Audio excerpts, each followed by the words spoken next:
do too. If I get one to pull him back a bunch, Jeff. Yeah. You know how I work a horse's hips? Yeah. On the ground. If he's sitting there pulling back, I'm gonna mash over this hip. Yeah. And run around the other side, mash it, and make him move back. Then make him move back. Then make him move, and turn that into work. Then when I stop, he gets to stand. And then he's like, oh, they're standing here. Let's put him back to work. And if he pulls back, then whack, whack, whack, back to work, back to work, back to work. Yeah. Now I gotta go write that down, dude. I gotta write that down.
Yep. I'm Bog Giles, here to welcome you to Winter Hill Driving Center in another series of tips on how to keep you, your horse, and the people around you safe.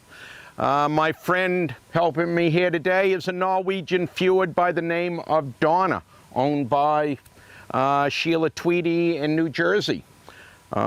He is currently for sale, and she has entrusted me to train him. A very humbling experience.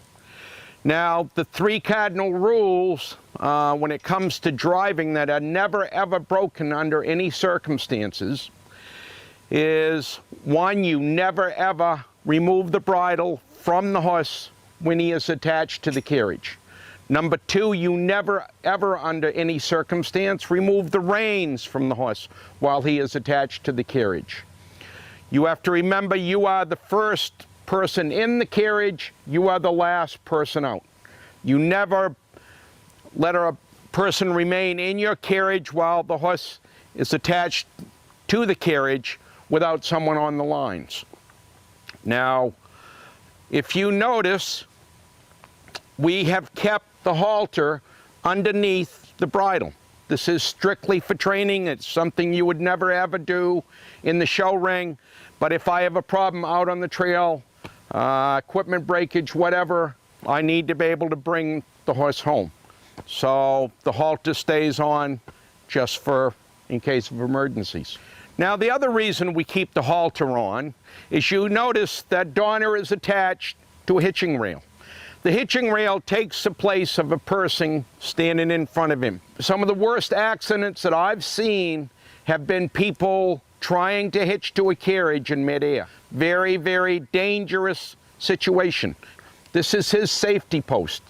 If you're going to build one, make sure it's rugged so if the horse pulls back, lunges forward, it is not going to break, okay? Now, the biggest problem is not forward or back. It is when they rear in the air and come down on top of the hitching post.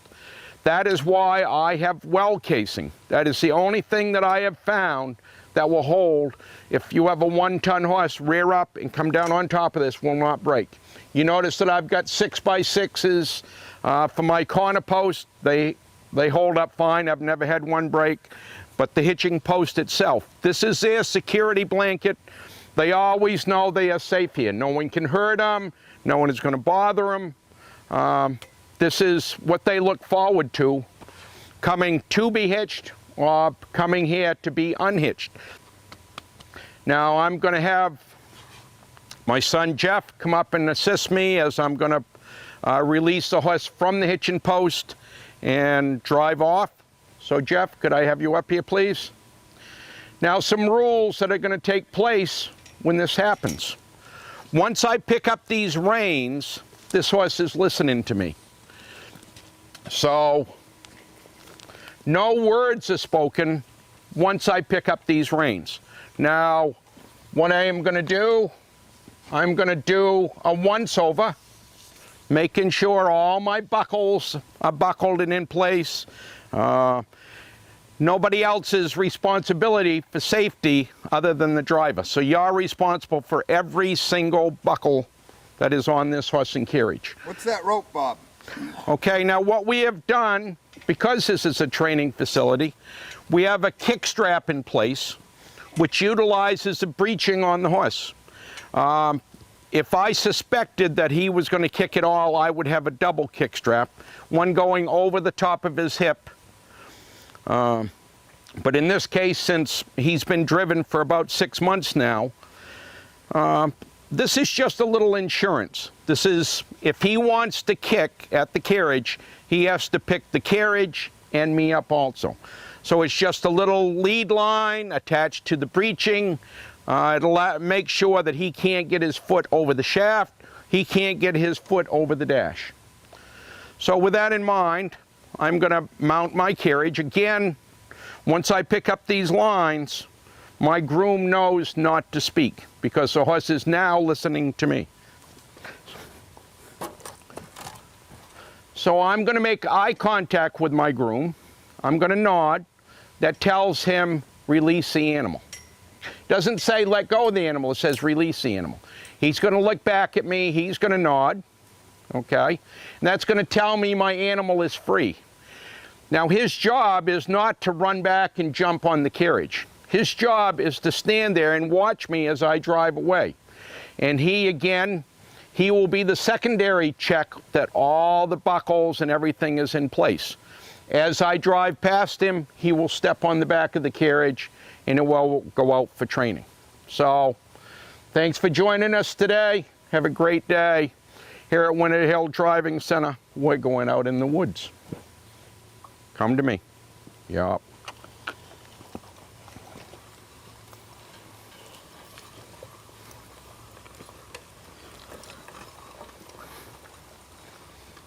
All right. All right. Let me have the mic. You don't have to take that with you.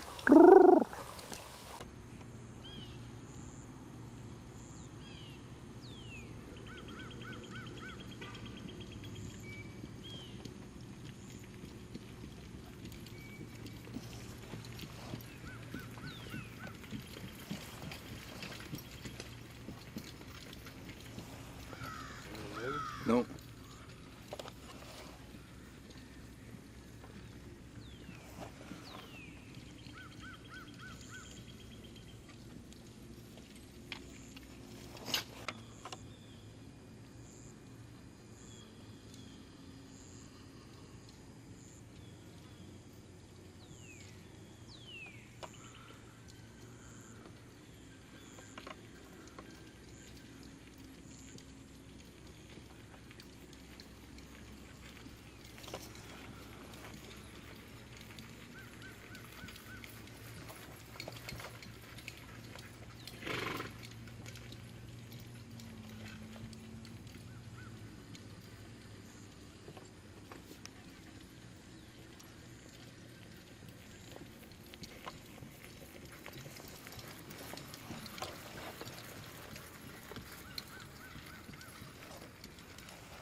out in the trees for a minute? Yeah.